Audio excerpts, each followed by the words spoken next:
Thank you all for joining us this morning as we begin to go more deeply into interconnectedness. And I should warn us, though many of us already know this, that in opening our hearts and minds to the realities of interconnectedness and reciprocity with all beings and the earth, our hearts will break open. It's the good news and the hard news. Just the other day, I was walking somewhere and spotted a bee on a bud, on a blossom of a flower, and smiled. And I came back out from where I was and I saw that the bee was still there. And then looked more closely and realized the bee was not alive.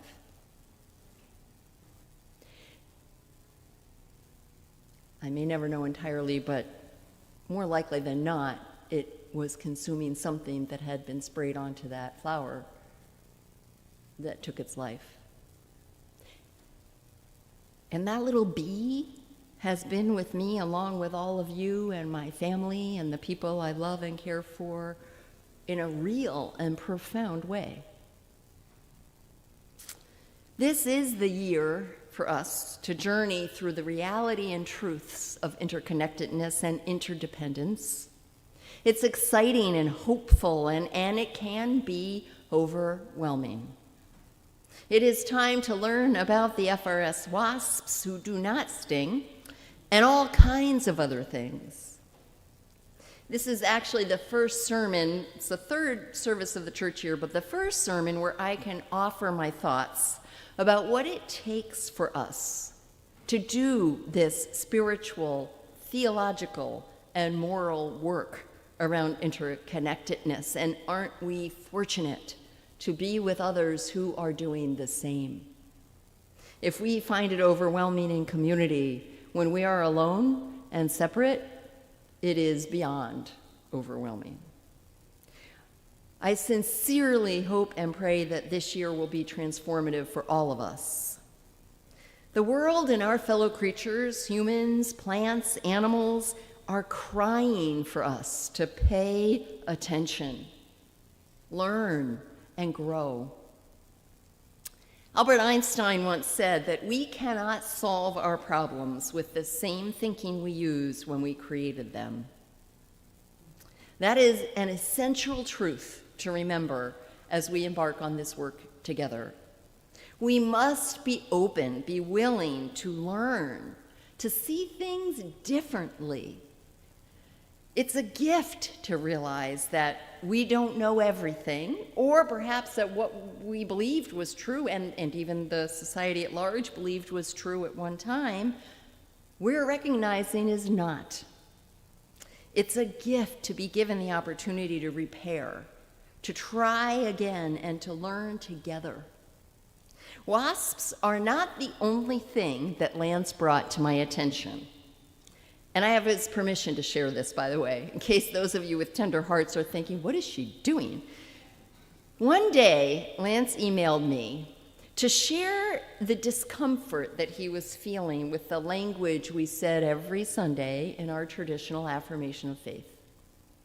The phrase, humankind, to serve humankind in fellowship, was unsettling to him. And he wrote, are we only serving humans? It was a wake-up call. However, I wouldn't have woken up alone.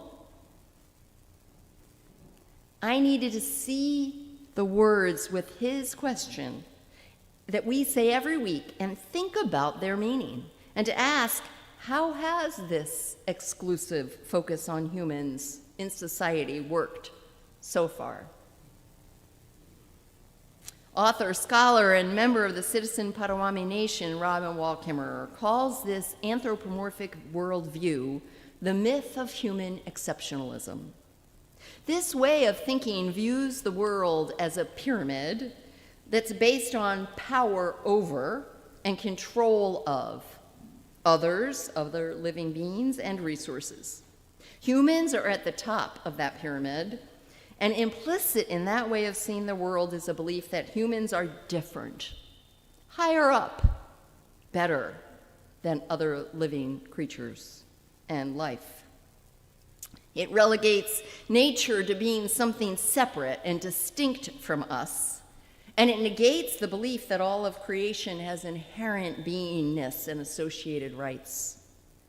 It also substantiates economies and lifestyles that are built on consumerism, me first, and overconsumption. Lance has created a beautiful brochure that you received when you came in this morning that explains this myth of human exceptionalism using the words and work of Robin Wall Kimmerer.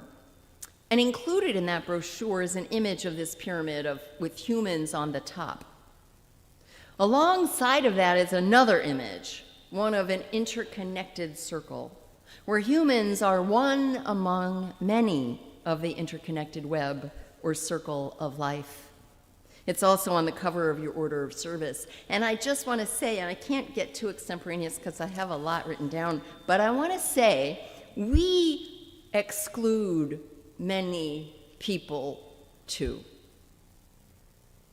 And this is a call for us to embrace and include all. Lance and the Green Team have generously made these pamphlets available to our church. They'll be in holders around the church. However, they've also begun to bring them into the community. They're being displayed or will be at the Tannery, the Audubon Center, Joppa Flats, Heron Pond Farm, and we're thrilled that the community at large is excited with us and willing to help get the word out about the need for different and earth-based ways of understanding. I'm sure they'd appreciate your help with that initiative or any and all of their work. So beliefs of human superiority, and I should say particular humans' superiority, can be linked to ancient Greeks and Christianity. Presbyterian minister Craig Barnes writes about this when he reflects on the story of Adam and Eve eating the forbidden fruit. And he says, the old doctrine of the church refers not just to our primal disobedience to God's command, as some Christians understand it, it also means that by seeking the fruit of the garden for our own sake, we've pulled the spiritual out of it and made the world material. It's not only our original sin, he says, it is our continued addiction. Robin Wall Kimmerer offers a different way of understanding and relating to the world that is based on indigenous beliefs. Her work, along with many others, is essential to our spiritual, religious, and moral exploration of interconnectedness this year. Kimmerer presents critical concepts essential to responding in helpful ways to what scientists are calling the sixth extinction, wherein high percentages of distinct species of bacteria, plants, reptiles, fish, invertebrates, and more are dying out. They're dying out faster than they can be replenished. The statistics are staggering. World Wildlife Federation reminds us that our planet has experienced 5 previous extinction events. The last one, probably we all learned about in school, occurred 65.5 million years ago, which wiped out the dinosaurs from existence. I don't know about you, but I remember learning about that and learning that that was then. This is now. In the 1970s, as we literally threw trash out the windows of our car. The difference between the first 5 extinctions and the one that we're currently experiencing is that the earlier ones were caused by natural phenomena. This one is caused by human activity, primarily the unsustainable use of land, water, and energy use and climate change. The purpose of my sermon today is not to make us feel guilty or bad or overwhelmed. It is to allow our exploration of interconnection this year to actually offer hope, to focus on spiritual and moral solutions that are in keeping with Unitarian Universalist values and principles. We're here to support one another in learning how to respond to reality, to what is happening, so that we can respond rather than react, shut down, or panic. Because religion, particularly Christianity, from which our faith comes, is partially, if not largely, accountable for many of the false and faulty beliefs that have helped us get here, it is also religion's responsibility to help us find our way back to what indigenous peoples, nature, and our planet and animal kin have known for thousands of years is sustainable living. I can't go into depth about all of what is required to make these massive changes in one sermon. However, I can offer some key concepts, things we'll return to over the year ahead, time and again. There are two words that I invite us to remember. If you leave today remembering two words, remember these, for they create and hold space for the concepts that I'm calling the spiritual and life skills necessary for thriving in an interconnected world. And those two words are reciprocity and rapture. Reciprocity, as we've heard from Robin Wall Kimmerer's words, and I'll say a little bit more about in a moment, is that of knowing that we live in an interconnected web of which we are a part that asks us to gratefully receive and gratefully return. Rapture is an acronym, in this case, for 7 key concepts and skills. It's also a reclamation and redefinition of a word that has been used by some evangelical religions since the 1830s to signify the coming together of believers with God in the afterlife. I love the idea of reclaiming its original meaning, which is to be filled with great joy and bliss here on earth in this life. So let's again briefly explore reciprocity. Indigenous people have always believed that we are interconnected members of existence. When we're given a gift, we are responsible to give a gift in return. This does not have to be to the same plant or animal or person who's given the gift, but return the gift we must if the earth is to continue thriving. And I want to share how foreign this is to me, as the person who was raised in the same worldview as many, if not most of you. I don't claim to understand how you were raised. However, as I've come to know and love Indigenous people who are still among us, the first time I was given a gift, I thought, wow, isn't that wonderful? And in the back of my mind, I thought, well, they must have just had this Christmas cactus. I don't know, and I don't know why they gave that to me. And the second time, and the third, and the fourth. And along the way, I realized, oh, every time we gather together, I will be given a gift. Oh. Oh. Kimmerer writes that we must recognize ourselves as only one member of the great democracy of species and understand that we, like every other successful organism, must play by the rules that govern ecosystem functions. The law of thermodynamics have not been suspended on humans' behalf. We cannot relentlessly take without replenishing. We participate in economies that appear to love profits for a few members of one species more than a good green world for all. We have a choice to invest otherwise our love and our gifts. We must align our economies with ecological principles and human integrity. For Kimmerer, this reciprocity begins with being in love with the world as we pay attention to and care for what we love. Doing so asks us to lay down beliefs that separate us from the world around us and to get to know the land we inhabit, its plants, animals, and people. We can start by getting to know names of people. Listen to what they ask you to call them. Names of plants bugs, other parts of creation for which we share Earth. Kimmerer said in an interview I listened to, she couldn't imagine not knowing the names of plants and trees. It would be so lonely, she said. I learned scientists actually have a name for that. It's called species loneliness. And I wonder, perhaps this endemic of loneliness in our country has deeper roots than we recognize. She said names are the way that we humans build relationships, not only with each other, but with the living world. I invite us to learn the names. Reciprocity is a core concept we will learn more about and live in together. And there are other concepts as well, again, too many to go into in detail.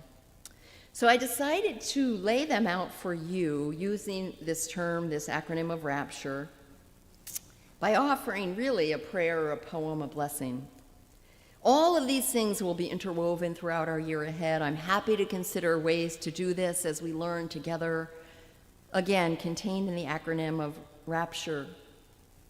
And I'm going to close with this and ask that you just allow the words to wash over you. Don't try to write them down or remember them.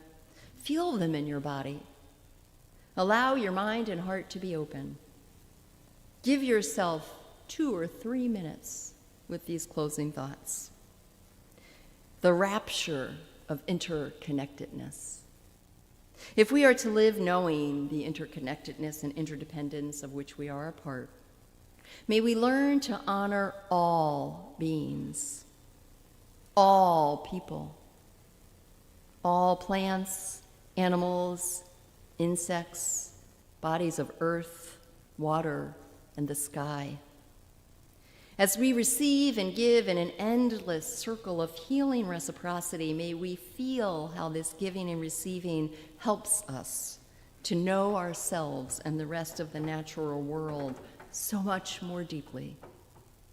May it bring us to new levels of bliss, joy, and rapture in response to what life offers us. As we see, feel, and accept the reality of what is before us, learn of its conditions and causes, may we choose humbly and wisely and be open to know more. May we live with appreciation, gratitude, awe. May we honor the mysteries of life as we learn the names of plants, creatures, and people we share this earth with. May our innate love for all living things grow until we are overflowing and open to returning the gifts that are given to us. Help us to maintain perspective, expand our worldview and ways of understanding, and reduce our sense of supremacy, dominance, anxiety. May we learn the essential art of self-awareness, spiritual maturity, and emotional regulation as we titrate between trying harder and knowing we are enough just as we are. When we are overwhelmed, may we breathe. When sadness crowds in, may we connect with others and laugh. When it's time to work, let us do so with integrity. And when it's time to rest, may we lay our work down. Help us accept that this will not be completed in our lifetime. And may we choose to do it for future generations. Unlock our minds from all we think we know and all we assume is certain. Unlock our hearts from weariness, cynicism, pain. Allow hope to grow in our minds and hearts. Let us honor our relationships with all creatures, human and otherwise, giving, receiving, and giving again, until there is no end and there is no beginning, until we are one. Keep us ever mindful of the keen need for genuine and far-reaching empathy, balanced with a right-sized view of ourselves as part of the world, not its entirety. May we choose to love the world. Remember, in the words of Helen Keller, radical woman that she was, when she learned to see the world, not through her sight of eyes, but by her teacher putting sign language into the palm of her hands, she said, "Once I knew only darkness, separation. My life was without past or future. But a little gesture from the fingers of another fell into my hand, clutched at that emptiness, and my heart leaped to the rapture of living." May it be so. Amen.